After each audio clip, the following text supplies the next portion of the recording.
Yashimas, welcome back to the Goju Karate Center.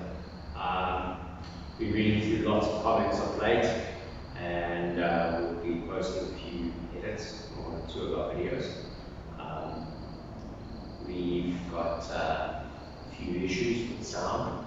We know we've got issues with sound. We're trying a new microphone tonight to see if we can improve the sound, and hopefully all people who have concerns about the sound on the videos, hopefully this will provide us with a solution. So if you think the sound is okay, let us know. If it's still not perfect, it can never be perfect. We're in a real dojo, not in the studio. Then if it's improved enough and it's satisfactory to everybody and you can hear me properly, that would be great. So with that in mind, please keep posting comments, please like and subscribe our videos, and please try to watch from beginning to end. Sometimes there's some good information towards the end of the video.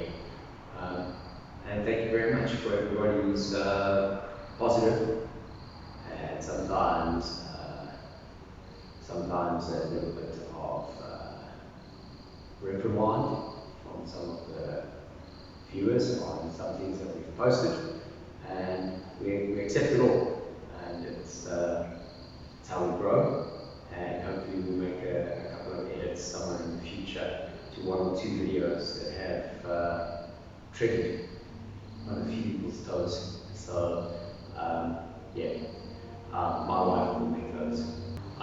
The last couple of weeks we've been doing Sisoshin Kata, and I've just done snippets of the kata, and believe it or not, we've recorded Sisoshin a couple of times, and we've had issues with sound, we've had issues with appearance in the dojo, poor lighting, etc. So in the last few weeks there have been a couple of attempts of me trying to get Sisoshin as a kata complete, analytical, more specifically for my students who are busy preparing for black belt and for grading, and less diverse in terms of various schools.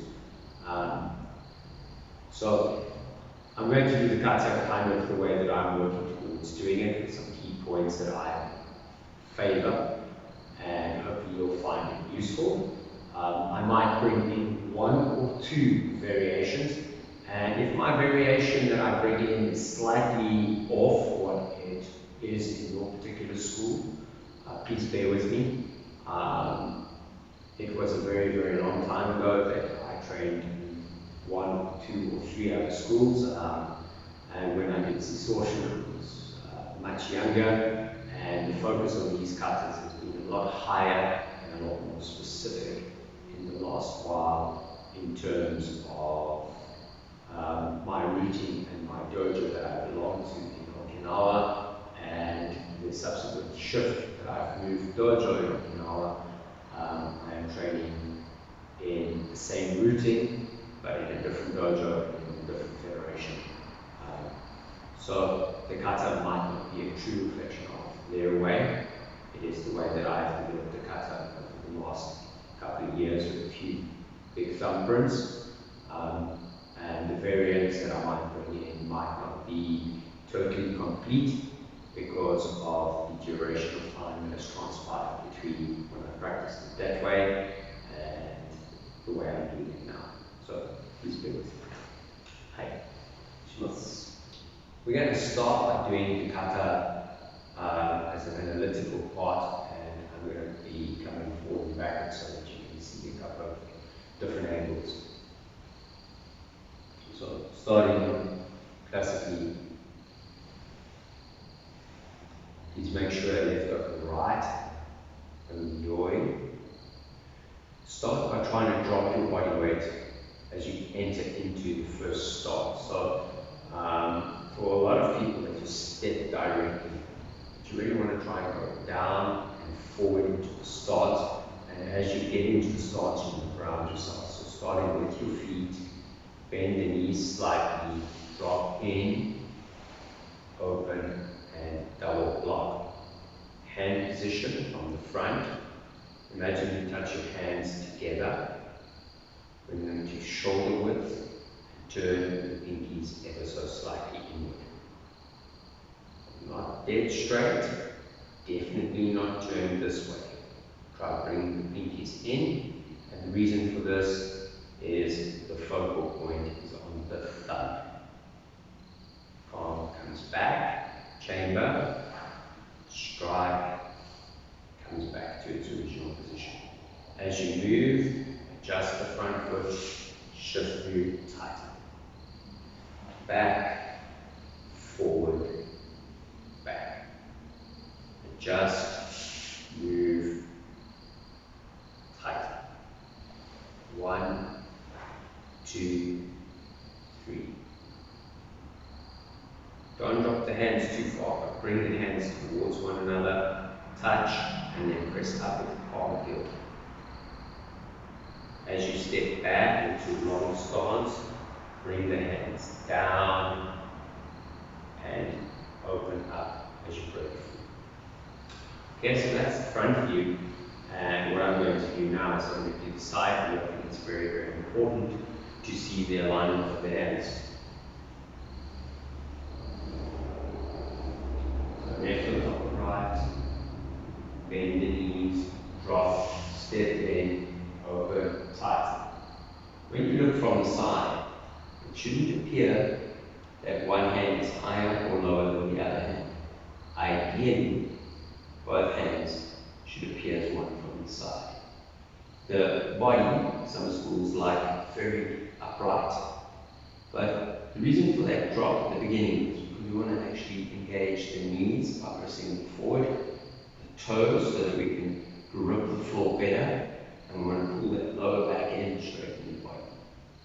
When the hand comes back, we want to make sure that the hand comes to a good chamber. We don't want this hand to drop and then come back. We want to actually feel straight to the elbow.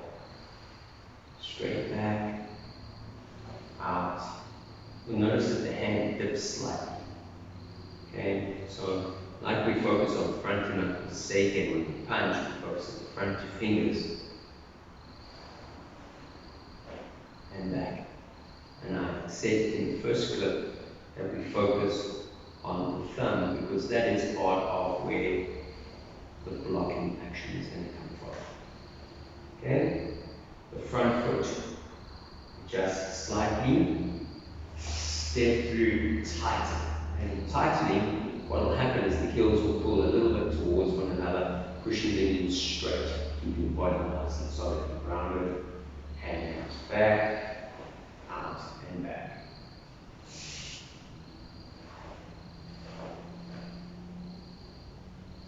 Don't drop the hand like it's on a table.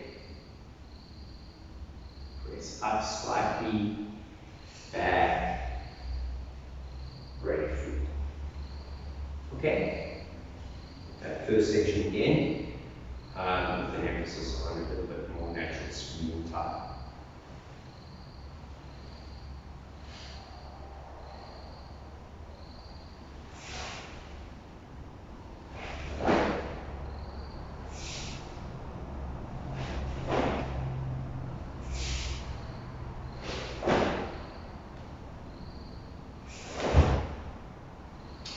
Okay, so that is the first section of the kata that we have not covered yet.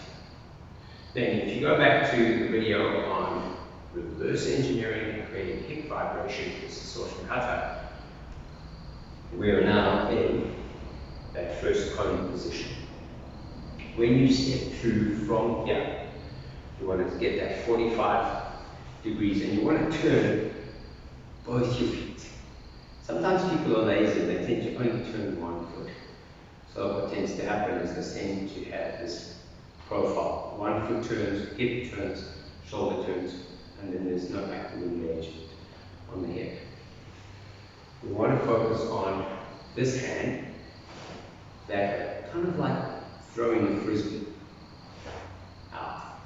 And this hand down. So here, as you step, your view, your gaze, your eyes will move naturally with the step. The hip will load ever so slightly as you transition. Your hip will load, and as you transition, your hip will actively engage into hand technique. From there, face the front. It's going to look like a hip again. This hand is going to come back, and it's going to get ready. So a lot of people teach hip yoga.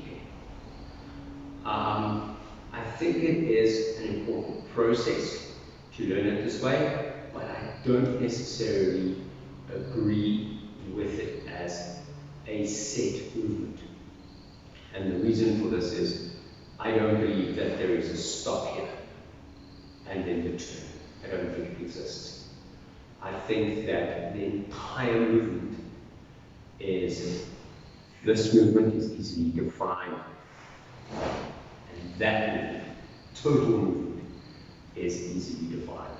I think for the purpose of teaching a pause, a momentary pause with an adjustment, which will be the chamber hand, is a very good process. But I don't necessarily agree that it becomes a stop. I might be sticking my head out a little bit far, and a couple of people might want to lash me for this. But I honestly don't think it makes any sense, and I don't think I've ever come across anything that does make sense that I will stop, especially in real combat. It doesn't exist. So, from here, as I move, 1, bring this hand up, round, and transition through the rotation. When you finish, this hand should be vertical. Some schools are very much from pinky, no focus on the wrist, straight down to the elbow, head on the shoulder. Your opponent is here, so you are looking here. This hand is in the chamber. You may find variance based on the position of the body. Some people pressing down, some people pressing arm down, body straight up. When I was a lot younger, I believed it was an elbow strike. But as I've grown a little bit older and trained a little bit more, I tend to favor the idea of the hip creating a rotation and camming effect, and this hand pulling and ending. This hand ends in chamber, not this way, but this way for our particular dojo. Right? There are schools that teach it this way. Alright, so one of the variations that I do remember reasonably clearly has the hand coming up this way, both hands turning, and then pulling. Alright?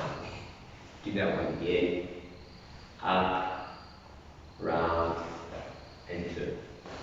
Okay? To help create extra hip movement, there is also an option as an additional drill to work on big stepping motion. Alright? So, stepping, 1, 2, 3. 1, 2, 3. And hopefully I was still in camera. Let me do that again from this side, with more camera. So, 1, 2, 3. 1, 2, 3.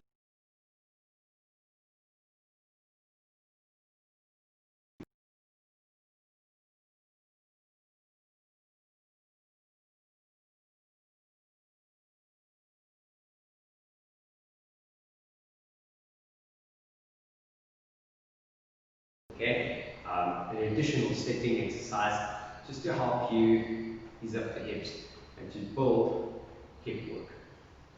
Okay, so some additional pieces, and those of you who are in the loop and know will be able to identify where that comes from. And it is one of my strong roots that I'm going from there. Okay, so we do 45. 1, 2, 3.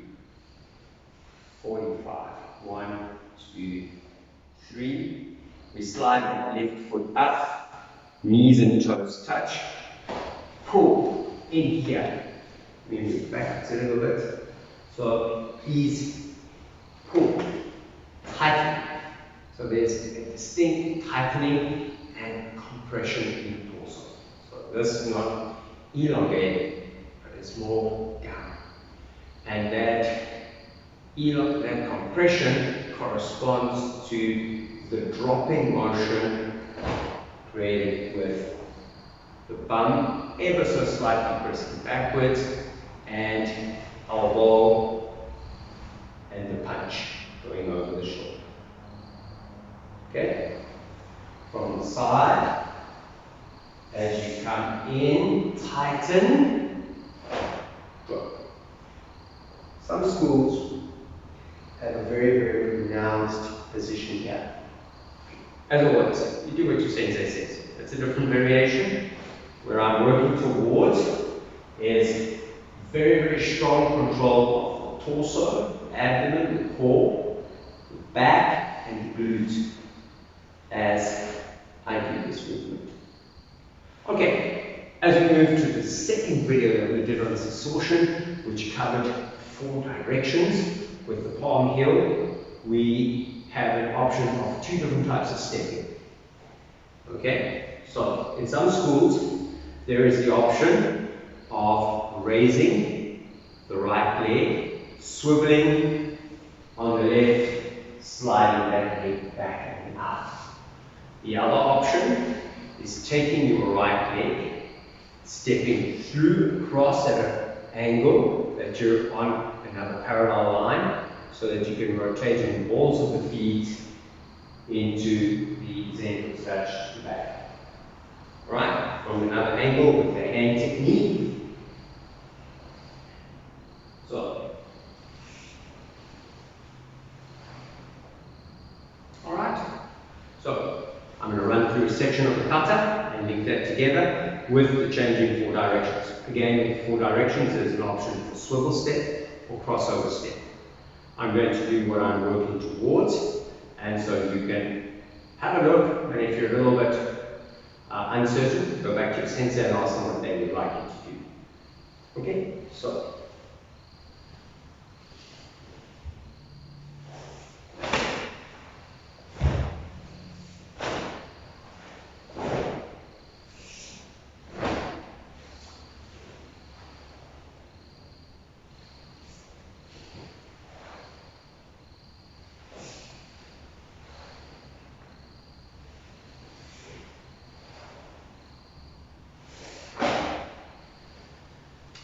as we move through, if you watch carefully, you will notice that as the hand goes out, I really press my body weight onto my front leg, because I'm really trying to extend my energy through my target. And I'm trying to make sure that I'm truly grounded, so that when I hit, I don't have a loss of any energy as such. Also, that this hand can pull, and that tends to lead towards the bunkai, where I may be pulling an arm or a kick and drawing the person in and pushing my body. So I'm not just hitting with the weight of my hand through my shoulder, but literally trying to get my entire body into this thrusting motion so that I can create the biggest mass plus velocity on the technique. In terms of these 4 movements, there are 2 schools of thought again on this. There is the more basic school of thought, which develops spirit and character, and as a young man learning kata, I was expected to do them all hard and strong. And then there has always been the more senior approach where the movements are a little bit slower, tied in with systematic breathing. And again, your breathing should not be overtly audible, especially if you're doing OGKK style of kata. The breathing should not be audible, but it doesn't mean it's not there. Okay, the next section of the kata is like Kiksarani of the open hands. So open hand Kikyuke, Maegiri, land, elbow stride would be. And the only difference is that this hand is going to stop in the solar plexus. Some people insist on a very, very 90-degree. Some people allow for a slight turn on the palm. Great for sideways, better for forward. Okay? When we turn, 1, 2, kick, land, stop. When we progress from there, we're going to be facing the left side on the front side. We're going to bring the leg through, in and out. This hand is going to come across the body. This hand is going to creep up, go over, and simply go down. There are variants where you will see the hand drop and rise. There are variants where you see the hand come up and down. There are variants where it stops and goes straight out. Again, please do what your sensei says. Like I said, in this particular one move, a couple of variants that you can choose from. So, carry on with the kata in more or less normal speed, and hopefully you can see where the movements are going. So, we've just finished the fourth movement, 4 directions. And go forward.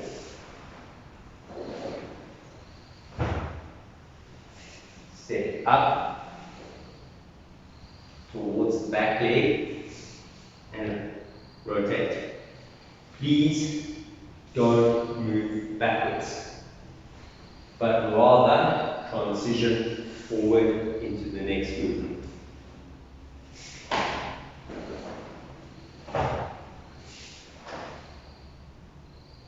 Okay, the 2 elbow strikes are the 2 kiai points.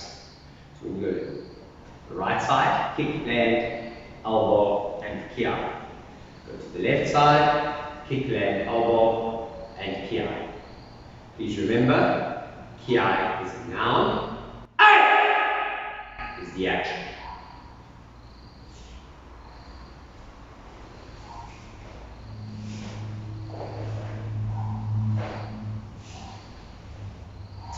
The next movement, I'm just pricing to myself, we're going to take our body weight, we're going to press it through this front leg, and we're going to rotate on the front leg. We're going to draw in the back leg as we turn 180 degrees to face the back of the dojo in cat stance. Here, as we do that, you can have an elaborate movement where this hand will turn, this hand will slide down, open out into a double block. When you turn around, your hands are slightly different from the beginning because the palms are facing upward. Beginning, palms this way, this technique is this way. Right? Or you can simply just cross the arms, bring the elbows in, and do the same technique from the elbow joint rotating outwards. Okay? So, keeping with the direction of the kata, that being the front, you would now be turning to the back. In cat stance. Left foot goes down, right foot through step, and breaking the foot. Okay, so you need to see from the other angle. I'm going to do it from the side, so you can see the transition and hopefully see the techniques. So, all the way onto the front leg, down, through, bend the wrists, make fist, crank up. There are a couple of variations. Drop and lift, slightly bigger. In, pull, lift. The third variation. Do what your sensei says. Okay, so that goes to the back of the dojo, back of the kata. And then straight after that, we are now in the next Zen Kutirachi, and we transition 1, 2. So to the left first, rotate, then to your right, rotate, step up, left punch over shoulder. Okay, so carrying on with the kata per se.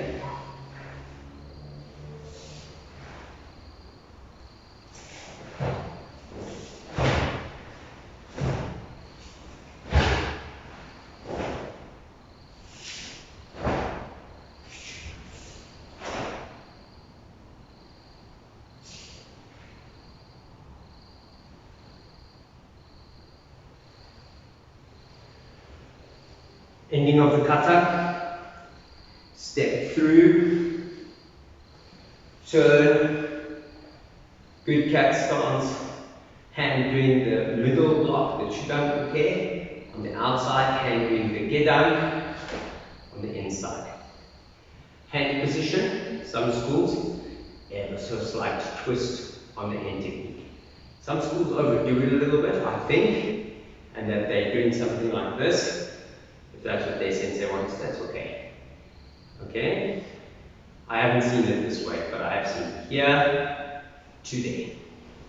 I have seen with the hand coming further back on the side and the hips ending in a different way.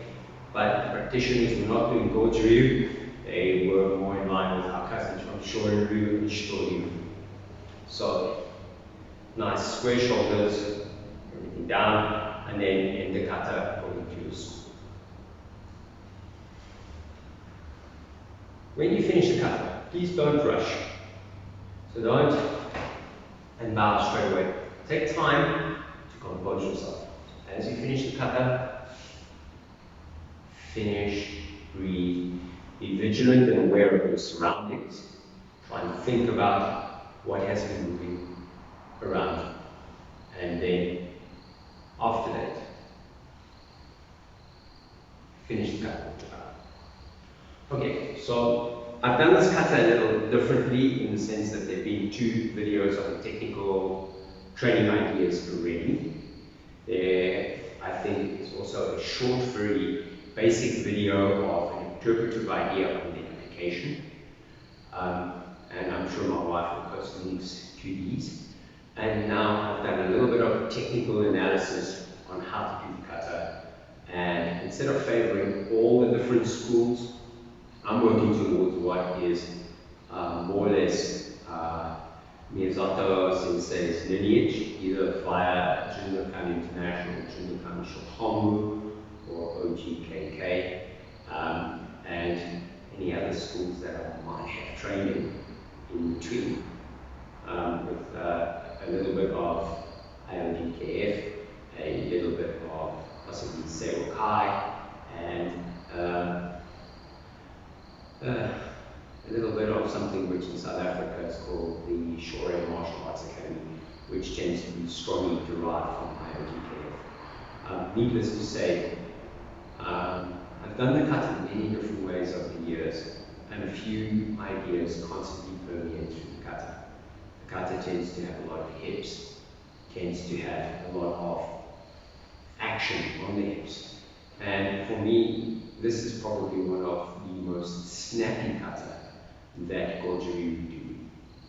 And as a practitioner and a young man in competitive karate, and competes against my friends from Shotokan, this was one of my favorite kata because the snappiness lent itself to possibly having good adjudication in a very, very Shotokan-oriented competitive environment. It doesn't have the grace and the beauty of maybe Seppai, where the katas are much more fluid and more balance between hard and feminine, and definitely doesn't have the beauty of, let's say, Kurumfa, but it does have the most aggressive hip action that you can see. And I tend to do kata with a very limited amount of hip work compared to some practitioners. And there is one particular school in Okinawa with the most prolific execution of hip and power. And if you like searching, and looking for a good resource on a kata that really has real power, please go and look for the katas performed by Misato Sensei or Misato Shihan, who is the head of the dojo and head of the organization of the late Ohara Sensei from Okinawa.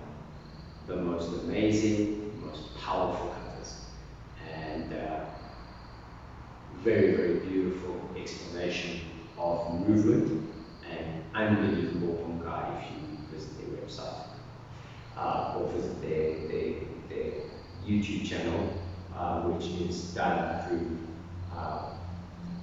Ohara Sensei's friend and student and compatriot peer, who is teaching White Crane Kempo and Tai Chi, and you will not go wrong to go and have a look at that particular set of video clips. So if that finds its way into the video, cool, it gets deleted, we'll put it in somewhere else with a few other footnotes. Hi. Arigatou gozaimasu. Thank you very much for your time. Please don't forget to like, subscribe, comment, and if you like or you think the sound has improved between previous videos and this video, we're back to using the same camera and we're trying to use a new microphone, and hopefully it works a lot better. Thank you very much. Arigato. Good night. Be stay safe. Sayonara.